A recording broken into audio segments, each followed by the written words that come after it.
이제 와서 용서해 달라고요? 아이가 굶어도 모르는 척하면서 그때는 사정이 있었어. 미안하다. 미안하다는 말로 15년이 해결돼요? 이제 당신도 똑같이 당해보세요. 대체 어떻게 여기까지 오게 된 걸까요? 지금 생각해봐도 그때 제가 너무 순진했던 것 같습니다. 사람이 변할 수 있다고 아이 아빠니까 책임감을 가질 거라고 믿었던 제가 말이에요. 안녕하세요. 저는 올해 52세 박소연이라고 합니다. 15년 전 이혼한 전 남편 때문에 정말 힘든 시간을 보냈는데 최근에서야 그 모든 것들이 정리됐어요. 오늘은 그 이야기를 들려드리고 싶습니다. 제가 전 남편과 결혼한 건 28살 때였어요. 그때 저희는 정말 사랑했다고 생각했어요. 전 남편은 작은 회사를 다니는 평범한 직장인이었지만 성실하고 가정적인 사람이라고 여겼거든요. 결혼 2년 후에 딸 하나를 얻었고 저는 육아에만 전념했습니다. 그런데 아이가 5살이 됐을 때부터 전 남편의 태도가 조금씩 변하기 시작했어요. 회사 일이 바쁘다며 늦게 들어오는 날이 많아졌고 주말에도 골프나 회식이라는 핑계로 집에 있는 시간이 줄어들었죠. 처음에는 승진하려면 어쩔 수 없다고 생각했습니다. 하지만 시간이 지날수록 전 남편은 점점 가족보다는 자신의 즐거움을 우선시하더라고요. 아이가 아파서 병원에 가야 할 때도 술자리가 있다며 가지 않았고 가족여행을 가자고 하면 돈이 아깝다면서 밀어버렸어요.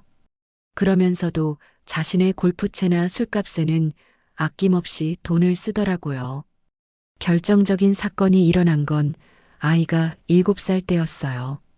전 남편이 다른 여자와 바람을 피우고 있다는 걸 알게 된 거죠. 우연히 전 남편 휴대폰을 보게 됐는데 그 여자에게 보낸 메시지들이 있더라고요. 아이와 저보다 그 여자를 더 아끼는 것 같은 내용들이었습니다. 그날 밤 전 남편에게 따져 물었더니 처음에는 부인하다가 나중에는 오히려 화를 내더라고요. 자신이 힘들게 벌어다 주는 돈으로 편하게 살면서 무슨 불만이 그렇게 많냐면서요. 마치 제가 잘못한 것처럼 말하는 전 남편을 보며 정말 서럽고 화가 났습니다. 그 후로 몇 달 동안 갈등이 계속됐어요. 전 남편은 그 여자와의 관계를 끊지 않았고 오히려 더 당당해졌습니다. 아예 집에 들어오지 않는 날도 생겼고 들어와서도 저와 아이를 마치 남처럼 대했어요. 더 이상 참을 수 없어서 이혼을 결심했습니다. 아이를 위해서라도 이런 아빠와는 함께 살 수 없다고 생각했거든요. 전 남편도 이혼에 쉽게 동의했어요. 오히려 빨리 끝내자는 시기였죠. 이혼 협의를 할 때 전 남편은 아이의 양육권은 저에게 주되 양육비는 매월 80만 원씩 주겠다고 했어요.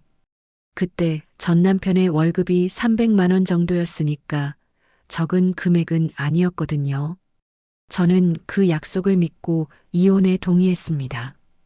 이혼 직후 몇 달간은 전 남편이 약속을 지켰어요. 매월 정해진 날짜에 양육비를 입금해줬죠. 그래서 저도 안심하고 아이와 새로운 삶을 준비했습니다. 전에 다니던 회사에 다시 들어가려고 준비도 했고요. 그런데 이혼한 지 6개월이 지나면서부터 양육비가 불규칙하게 들어오기 시작했어요. 한 달은 50만 원, 다음 달은 30만 원, 그 다음 달은 아예 안 들어오고요. 전 남편에게 연락해서 물어봐도 회사 사정이 어렵다거나 급한 일이 생겼다는 핑계만 대더라고요. 그래도 처음에는 이해하려고 했습니다. 누구에게나 어려운 시기가 있을 수 있으니까요. 하지만 시간이 지날수록 양육비는 더욱 불규칙해졌고 나중에는 아예 3개월씩 안 들어오는 일도 생겼어요. 저는 아이를 키우면서 동시에 일도 해야 했기 때문에 정말 힘들었습니다. 아침 일찍 아이를 어린이집에 맡기고 출근해서 저녁 늦게까지 일한 후에 아이를 데리고 와서 저녁을 해 먹이고 숙제도 봐주고 잠자리에서 책도 읽어줘야 했어요. 몸은 피곤했지만 아이만큼은 부족함 없이 키우고 싶었거든요. 그런데 전 남편의 양육비 지원이 제대로 이뤄지지 않으니까 경제적으로 정말 어려워졌어요. 아이 학용품 사주는 것도 부담스럽고 가끔 아이가 친구들과 놀러 가고 싶다고 할 때도 돈이 없어서 못 보내주는 경우가 생겼죠. 이혼한 지 1년 정도 됐을 때 우연히 전 남편의 근황을 듣게 됐어요. 아이 학교 학부모 중에 전 남편을 아는 분이 있었는데 전 남편이 새로운 여자친구와 함께 꽤 괜찮은 아파트로 이사를 갔다는 얘기를 들었거든요. 그 얘기를 듣고 정말 화가 났습니다. 자식 양육비도 제대로 안 주면서 새 여자와는 좋은 집에서 살고 있다니요. 하지만 그때는 그저 화만 낼 뿐 별다른 행동을 하지는 못했어요. 이혼 2년 차가 되면서 전 남편의 양육비 지급은 더욱 뜸해졌습니다. 한 달에 20만 원 들어오면 다행이었고 아예 몇 달씩 연락도 안 되는 경우가 많아졌어요. 전 남편에게 전화를 걸어도 받지 않거나 받더라도 바쁘다며 금방 끊어버렸죠. 그런 와중에 아이가 초등학교에 입학했어요. 입학 준비금도 많이 들고 학용품이며 체육복이며 챙겨줄 게 한두 가지가 아니더라고요. 다른 아이들은 부모가 함께 와서 이것저것 사주는데 저는 혼자서 아이를 데리고 와서 가격표만 보며 고민해야 했습니다. 아이도 점점 눈치를 보기 시작했어요. 친구들이 새 옷이나 장난감을 자랑할 때 조용히 있거나 뭔가 사달라고 할 때도 망설이더라고요. 그런 아이 모습을 보면 정말 가슴이 아팠습니다. 어느 날은 아이가 학교에서 돌아와서는 아빠가 보고 싶다고 하더라고요. 친구들은 아빠가 학교에 데리러 오기도 하고 주말에 놀러도 데려가는데 자신은 아빠를 언제 만날 수 있냐면서요. 그 말을 들으니 정말 전 남편이 원망스러웠습니다. 전 남편에게 아이와 만날 시간이라도 가져달라고 부탁해봤지만 전 남편은 바쁘다는 핑계만 댔어요. 그러면서도 SNS를 보면 새 여자친구와 여행을 다니거나 비싼 식당에서 식사하는 사진들을 올리더라고요. 이혼 3년 차에는 정말 견디기 어려울 정도로 힘들어졌어요. 전 남편으로부터 양육비를 받은 게 1년에 두세 번 정도였거든요. 그나마도 30만 원이나 50만 원씩 적은 금액이었고요. 저는 생활비를 벌기 위해 주말에도 아르바이트를 시작했습니다. 아이는 혼자 집에 두고 편의점에서 야간 아르바이트를 했어요. 9살짜리 아이를 혼자 두고 나가는 게 불안했지만 돈을 벌지 않으면 살 수가 없었거든요. 그런데 어느 날 아이 학교 앞에서 깜짝 놀랄 일이 벌어졌어요. 전 남편이 새 여자친구와 함께 고급 SUV를 타고 지나가는 걸 본 거예요. 새 여자친구는 명품 가방을 들고 있었고 전 남편도 예전보다 훨씬 좋은 옷을 입고 있더라고요. 그 모습을 보는 순간 정말 억장이 무너지는 기분이었습니다. 자식 양육비도 제대로 주지 않으면서 다른 여자와는 그렇게 호화롭게 살고 있다니요.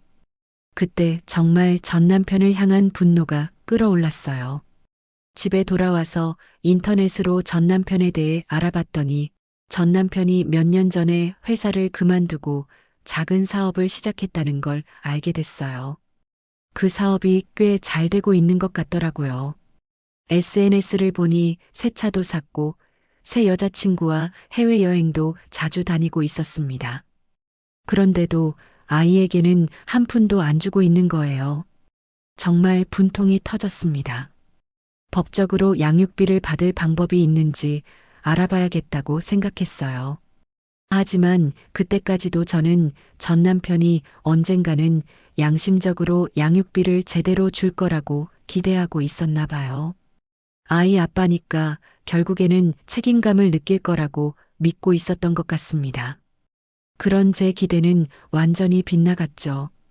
이혼 4년 차가 되어서도 전 남편의 태도는 전혀 달라지지 않았어요.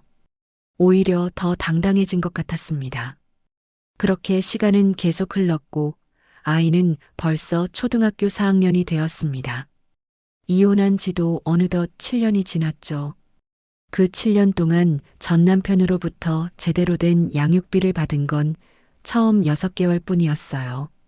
아이가 커갈수록 드는 돈은 점점 많아졌습니다. 학원비, 교재비, 체험학습비, 용돈까지. 다른 집 아이들과 똑같이 해주고 싶었지만 현실적으로 불가능했어요. 저 혼자 벌어서는 한계가 있었거든요. 특히 아이가 피아노를 배우고 싶다고 했을 때가 가장 마음 아팠습니다. 친구들은 다 피아노나 바이올린 같은 악기를 배우는데 자신만 못 배운다고 속상해 하더라고요. 학원비를 알아봤더니 한 달에 15만 원이나 되더라고요. 제 형편으로는 감당하기 어려운 금액이었습니다. 그래도 아이를 실망시킬 수는 없어서 제가 밤늦게 하는 아르바이트를 하나 더 늘렸어요. 편의점 야간 아르바이트에 더해서 주말에는 카페에서도 일했습니다. 몸은 힘들었지만 아이가 웃으면서 피아노를 치는 모습을 보면 그래도 보람을 느꼈어요. 그런데 어느 날 아이가 학교에서 돌아와서는 울음을 터뜨리더라고요. 무슨 일이냐고 물어봤더니 반 친구들이 아빠가 없는 애라고 놀렸다는 거예요. 그 말을 들으니 정말 가슴이 찢어지는 것 같았습니다. 아이에게 아빠는 바쁘셔서 자주 못 만나는 것 뿐이라고 설명했지만 아이도 이제 10살이니까 어느 정도는 상황을 이해하고 있는 것 같더라고요. 그런 아이를 보면서 전 남편에 대한 원망이 더욱 깊어졌습니다. 이혼 8년 차가 되던 해 정말 견디기 어려운 일이 벌어졌어요. 아이가 갑자기 열이 나면서 쓰러진 거예요. 병원에 데려갔더니 맹장염이라고 하면서 당장 수술을 해야 한다고 하더라고요. 수술비와 입원비를 합치면 300만 원 정도가 필요하다고 했는데 제 통장에는 50만 원밖에 없었어요. 급하게 친정 부모님께 연락드렸지만 부모님도 형편이 넉넉하지 않으셔서 100만 원 정도밖에 도움을 주실 수 없다고 하셨거든요. 그때 정말 절망스러웠습니다. 내 아이가 아픈데 돈이 없어서 수술을 못 받게 할 수는 없잖아요. 결국 신용카드로 현금 서비스를 받아서 수술비를 마련했습니다. 이자율이 엄청 높다는 걸 알면서도 어쩔 수 없었어요. 아이 수술이 무사히 끝나고 회복하는 동안 저는 전 남편에게 연락을 해봤어요. 아이가 수술을 받았으니 병원비라도 조금 도와달라고요. 그런데 전 남편의 반응은 정말 충격적이었습니다. 전 남편은 자신은 이미 이혼했으니 상관없는 일이고 아이를 키우기로 한 건 제 선택이니까 제가 알아서 하라고 하더라고요. 심지어 아이가 정말 아팠는지도 의심하는 말투였어요. 그 순간 정말 분노가 치밀어 올랐습니다. 아무리 이혼했다고 해도 아이는 전 남편의 친자식인데 아픈 아이한테조차 그런 식으로 말할 수 있다니요. 인간으로서 최소한의 양심도 없는 건지 정말 실망스러웠어요. 더욱 화가 난 건 그 일이 있고 며칠 후에 전 남편의 SNS를 보게 된 거였어요. 새 여자친구와 함께 비싼 레스토랑에서 식사하는 사진을 올려놓았더라고요. 와인 한 병 값이 제가 한 달 동안 아르바이트에서 버는 돈과 비슷했어요. 내 아이가 병원에 누워있을 때 다른 여자와 호화로운 식사를 즐기고 있었다니 정말 견딜 수가 없었습니다. 그때부터 전 남편에 대한 제 감정이 단순한 원망을 넘어서 진짜 분노로 바뀌었어요. 아이가 태어난 후에도 병원비 때문에 받은 대출 때문에 생활이 더욱 어려워졌습니다. 매달 이자만 30만 원씩 나가니까 생활비는 더욱 부족해졌어요. 아이에게 주는 용돈도 줄여야 했고 가끔 끼니를 거르는 일도 생겼습니다. 그런 와중에도 전 남편은 여전히 호화로운 생활을 이어가고 있었어요. 새로운 아파트로 이사를 갔다는 소식도 들었고 새 여자친구에게 명품 가방을 선물했다는 사진도 SNS에서 봤거든요. 아이가 초등학교 5학년이 되던 해 정말 참을 수 없는 일이 또 벌어졌어요. 아이가 학교에서 체험학습을 간다고 하는데 참가비가 20만 원이나 되더라고요. 다른 아이들은 다 참가한다고 하니까 우리 아이만 못 가게 할 수는 없잖아요. 그때 마침 아이 친구 어머니를 통해서 전 남편이 새로 산 차 이야기를 듣게 됐어요. 2천만 원짜리 수입차를 샀다는 거예요. 양육비는 한 푼도 안 주면서 2천만 원짜리 차는 사다니 정말 어이가 없었습니다. 그래서 전 남편에게 직접 전화를 걸어서 따져 물었어요. 새 차 살 돈은 있으면서 아이 양육비는 왜 안 주냐고요. 전 남편은 처음에는 딴소리를 하다가 나중에는 아예 화를 내더라고요. 자신이 번 돈을 어떻게 쓰든 자신의 자유이고 양육비는 지금 사업이 어려워서 못 준다고 하더라고요. 그러면서 계속 돈 타령하지 말라고 자신을 괴롭히지 말라고 소리를 지르기까지 했습니다. 그 전화를 끊고 나서 정말 많은 생각이 들었어요. 이런 식으로 계속 참고 살아야 하나, 아이는 계속 이렇게 힘들게 키워야 하나. 전 남편은 아무런 책임도 지지 않고 호화롭게 살면서 저와 아이만 고생해야 하는 건가. 그날 밤 아이가 잠든 후에 혼자 앉아서 눈물을 많이 흘렸어요. 지난 몇 년간 쌓인 억울함과 분노, 그리고 아이에 대한 미안함까지 한꺼번에 올라오더라고요. 그런데 그 순간 문득 이런 생각이 들었어요. 왜 저만 참아야 하지? 왜 전 남편은 아무런 데가 없이 그렇게 살 수 있는 거지? 이제는 정말 가만히 있으면 안 되겠다고 생각했습니다. 다음 날부터 인터넷으로 양육비 관련 법률을 찾아보기 시작했어요. 양육비 이행명령이나 강제집행 같은 제도들이 있다는 걸 알게 됐거든요. 또 양육비를 안 주는 아버지들의 신용을 제재할 수 있는 방법도 있다는 걸 알았어요. 하지만 법적인 절차는 시간도 오래 걸리고 비용도 만만치 않더라고요. 그래도 더 이상은 참을 수 없다고 생각해서 일단 법무사 사무실에 상담을 받으러 갔습니다. 법무사님은 제 상황을 들어보시더니 양육비 청구를 위한 조정 신청부터 해보라고 하시더라고요. 그리고 전 남편의 재산 상태나 소득을 파악할 수 있는 자료들을 모아두라고 조언해 주셨어요. 그때부터 저는 본격적으로 전 남편에 대해 조사하기 시작했습니다. SNS는 물론이고 지인들을 통해서 전 남편의 사업 상황이나 재산 상태를 알아봤어요. 조사해 보니 전 남편의 사업이 생각보다 훨씬 잘 되고 있더라고요. 전 남편이 운영하는 회사의 매출이 연간 5억 원 정도 되고 본인 명의로 된 부동산도 여러 채 있다는 걸 알게 됐어요. 그런데도 아이 양육비는 한 푼도 안 주고 있는 거였죠. 더 조사해 보니 전 남편이 새 여자친구 명의로 재산을 빼돌리고 있다는 정황도 발견했어요. 자신 명의로는 최소한만 놔두고 나머지는 다른 사람 명의로 숨겨놓은 것 같더라고요.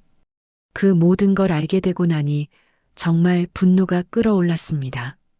이렇게 많은 재산을 가지고 있으면서도 자식 양육비는 안 주고 심지어 재산 은닉까지 하고 있다니요. 이때쯤 아이가 중학교에 진학했어요. 중학생이 되니 드는 돈이 더욱 많아졌습니다. 교복, 체육복, 학용품은 물론이고 학원비까지. 다른 아이들처럼 제대로 된 교육을 시켜주고 싶었지만 현실적으로 어려웠어요. 특히 아이가 영어 학원을 다니고 싶다고 했을 때 정말 마음이 아팠습니다. 다른 친구들은 다 학원을 다니는데 자신만 못 다닌다고 하더라고요. 학원비가 한 달에 25만 원이나 되어서 엄두가 안 났지만 결국 아이를 위해서 등록시켜줬어요. 그 대신 제가 새벽 배송 아르바이트를 추가로 시작했습니다. 새벽 4시에 일어나서 6시까지 배송 일을 하고 그 후에 원래 직장에 출근하는 일정이었어요. 하루에 4시간밖에 못 자는 날이 많았지만 아이 교육비를 위해서는 어쩔 수 없었거든요. 그런데 그 즈음 정말 황당한 일이 벌어졌어요. 아이 친구 어머니를 통해서 들은 얘기인데 전 남편이 새 여자친구와 결혼한다는 거예요. 그것도 아주 성대하게 결혼식을 올린다고 하더라고요. 그 얘기를 듣는 순간 정말 기가 막혔습니다.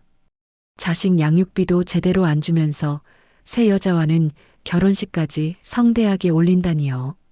그 결혼식 비용이면 몇 년치 양육비는 충분히 줄 수 있을 텐데 말이에요. 그때 정말 결심했습니다. 더 이상은 참지 않겠다고. 전 남편이 그렇게 당당하게 살 수 있다면 저도 제 권리를 찾기 위해서 당당하게 행동하겠다고요. 바로 다음 날 법원에 가서 양육비 이행명령 신청을 했습니다.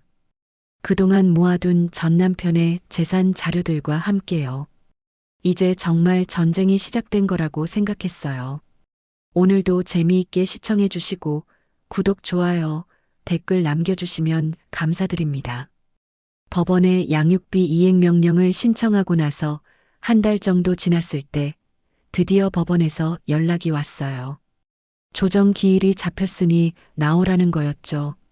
전 남편도 같은 날 출석하라고 통지를 받았을 거예요. 조정 당일 정말 오랜만에 전 남편과 마주쳤습니다. 몇 년 사이에 살이 많이 쪘고 예전보다 훨씬 비싼 정장을 입고 있더라고요. 명품 시계까지 차고 있는 걸 보니 정말 잘 살고 있다는 게 한눈에 보였어요. 조정위원님 앞에서 그동안의 상황을 설명했어요. 이혼 후 15년 동안 양육비를 제대로 받지 못했다는 것, 그 사이에 아이가 병원비로 고생했던 것, 제가 여러 개의 아르바이트를 하면서 힘들게 살았던 것들을 차근차근 말씀드렸죠. 조정위원님이 전 남편에게 왜 양육비를 주지 않았는지 물어보니 전 남편은 사업이 어렵다는 핑계만 대더라고요. 그런데 제가 준비해간 자료들을 보여드리니 조정위원님의 표정이 달라지더라고요. 전 남편의 회사 매출 자료, 부동산 등기부등본, SNS에 올린 사치품 구매 인증샷들까지 모든 자료가 전 남편이 충분한 능력이 있음에도 불구하고 의도적으로 양육비를 지급하지 않았다는 걸 보여주고 있었거든요. 조정위원님이 전 남편에게 이런 상황에서 양육비를 안 줄 이유가 없다고 하시니 전 남편의 얼굴이 빨갛게 달아오르더라고요. 그제서야 자신의 거짓말이 들통났다는 걸 깨달은 것 같았어요. 결국 조정에서 전 남편은 매월 120만 원씩 양육비를 지급하기로 합의했습니다. 그리고 그동안 밀린 양육비 1,800만 원도 6개월 안에 분할해서 지급하기로 했고요. 조정이 끝나고 나올 때 전 남편이 저에게 다가와서 이런 식으로까지 해야 했냐고 따지더라고요. 자신의 체면도 생각해달라고 하면서요. 그때 정말 어이가 없어서 웃음이 나왔어요. 15년 동안 아이와 제가 굶을 뻔했을 때는 체면이 안 중요했으면서 이제 와서 체면 얘기를 하다니요. 저는 전 남편에게 이제부터라도 약속은 지키라고 말하고 그 자리를 떠났어요. 처음 한두 달은 전 남편이 약속을 지켰어요. 정해진 날짜에 양육비도 들어왔고 밀린 돈도 조금씩 주더라고요. 그래서 이제 정말 해결된 건가 하고 안심했었는데 그게 오산이었어요. 3개월째부터 또 양육비가 늦어지기 시작했거든요. 한 번은 일주일 늦고 다음번에는 2주일 늦고 그러다가 아예 안 들어오는 달도 생겼어요. 전 남편에게 전화를 걸어서 왜 약속을 안 지키냐고 물어봤더니 또 사업이 어렵다는 핑계를 대더라고요. 법원에서 정한 것도 지키지 않는다니 정말 어이가 없었습니다. 그래서 바로 법원에 이행명령 신청을 했어요.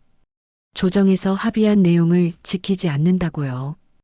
이번에는 더 강력한 조치가 필요하다고 생각했거든요. 법원에서는 전 남편에게 이행명령을 내려줬어요. 1개월 안에 밀린 양육비를 모두 지급하고 앞으로는 정해진 날짜에 반드시 지급하라는 명령이었죠.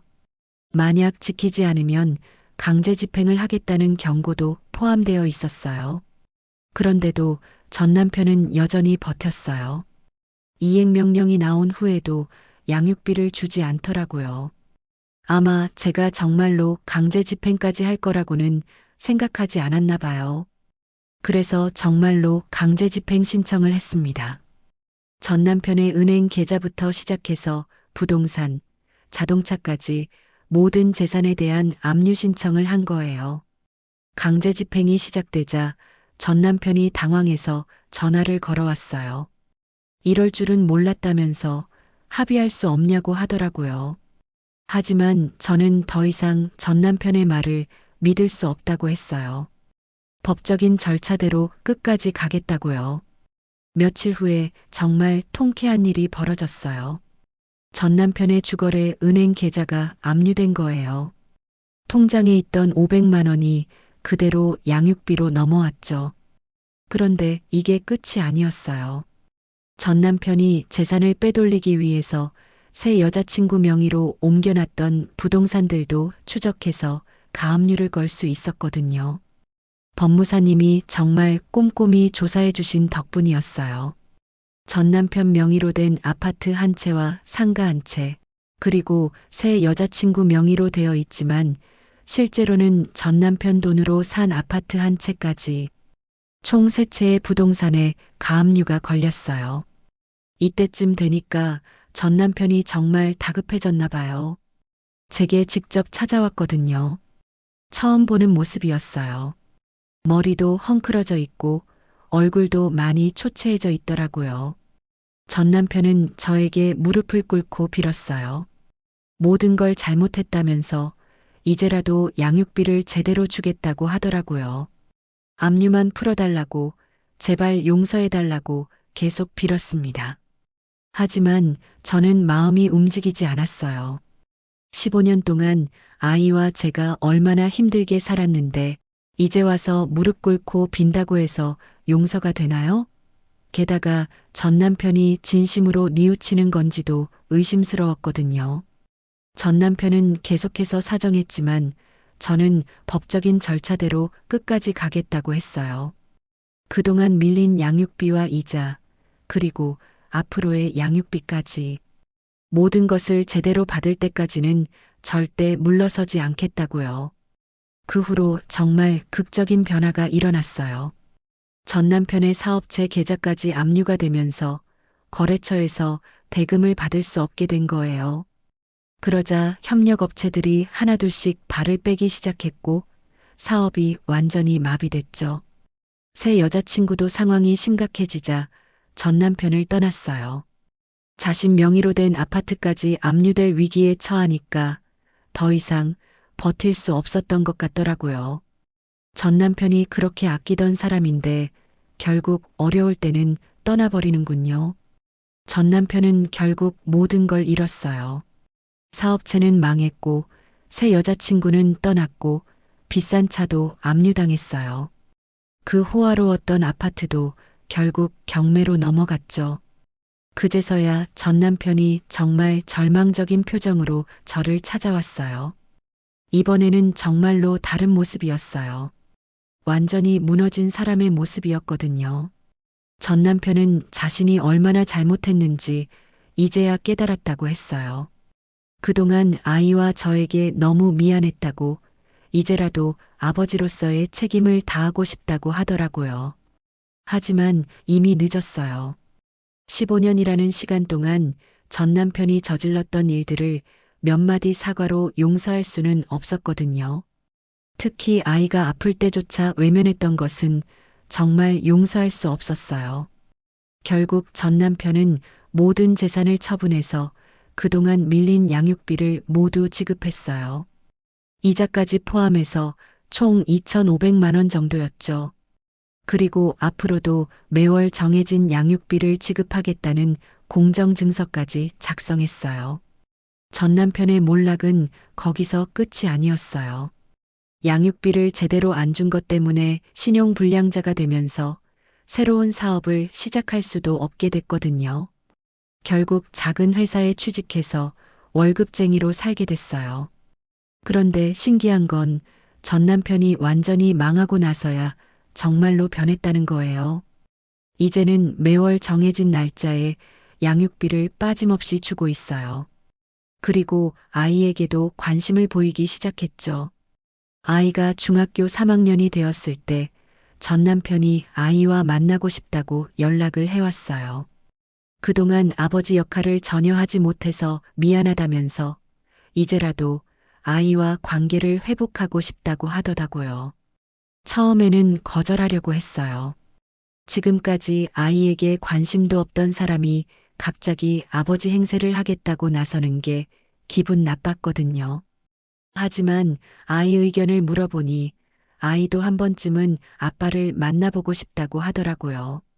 그래서 제가 함께 있는 조건으로 만남을 허락했어요. 카페에서 만났는데 전 남편의 모습이 정말 많이 달라져 있었어요. 예전처럼 거만한 모습은 전혀 없고 조심스럽고 겸손한 모습이었거든요. 전 남편은 아이에게 그동안 아버지 역할을 하지 못해서 정말 미안하다고 사과했어요. 그리고 이제부터라도 좋은 아빠가 되고 싶다고 했죠. 아이도 처음에는 어색해했지만 시간이 지나면서 조금씩 마음을 열기 시작했어요. 지금은 한 달에 한두 번 정도 전 남편이 아이와 만나고 있어요. 물론 아직도 어색하고 완전히 회복되려면 시간이 더 필요할 것 같지만 그래도 예전보다는 훨씬 나아졌어요. 전 남편은 이제 작은 아파트에서 혼자 살고 있어요. 예전의 호화로운 생활은 완전히 끝났죠. 그래도 매월 양육비는 빠짐없이 주고 있고 아이 교육비나 급한 일이 있을 때도 도움을 주려고 노력해요. 저는 이제야 정말 홀가분해졌어요. 15년 동안 쌓였던 분노와 원망이 모두 풀린 기분이었거든요. 물론 전 남편을 완전히 용서한 건 아니에요. 하지만 더 이상 그 사람 때문에 제 마음을 괴롭히지는 않기로 했어요. 아이도 이제 고등학생이 되어서 꿈을 키우고 있어요. 의사가 되고 싶다고 하는데 성적도 좋고 열심히 공부하고 있어서 정말 자랑스러워요. 예전처럼 경제적인 걱정 없이 아이의 꿈을 응원해 줄 수 있게 되어서 정말 감사해요. 되돌아보면 정말 길고 힘든 시간이었어요. 15년 동안 혼자서 아이를 키우면서 경제적으로도 정신적으로도 너무 힘들었거든요. 그래도 포기하지 않고 끝까지 버텨낸 보람이 있다고 생각해요. 무엇보다 아이가 건강하게 잘 자라준 게 가장 큰 위안이에요. 어려운 환경에서도 꿋꿋하게 자신의 길을 찾아가는 아이를 보면서 정말 기특하고 자랑스러워요. 지금 생각해보면 전 남편을 법적으로 압박한 게 옳은 선택이었던 것 같아요. 계속 참고만 있었다면 아무것도 바뀌지 않았을 테니까요. 때로는 자신의 권리를 당당하게 찾는 것도 필요하다는 걸 깨달았어요. 물론 복수가 목적은 아니었어요. 그냥 제가 당연히 받아야 할 것을 받고 아이가 아버지로부터 받아야 할 것을 받게 하고 싶었을 뿐이에요. 결과적으로는 전 남편도 변하게 되었으니 모두에게 좋은 결과가 된 것 같아요. 이제는 아이와 함께 평범하지만 행복한 일상을 보내고 있어요. 더 이상 양육비 걱정도 없고 아이도 아빠와 관계를 조금씩 회복해 나가고 있어서 마음이 한결 편해졌어요. 혹시 저와 비슷한 상황에 있는 분들이 계시다면 포기하지 마시고 끝까지 자신의 권리를 찾으시길 바라요. 법이 있는 이유가 바로 이런 때 우리를 보호해주기 위함이니까요. 15년이라는 긴 시간이 걸렸지만 결국에는 모든 게 제자리를 찾았어요. 이제는 정말 새로운 인생을 시작할 수 있을 것 같아요.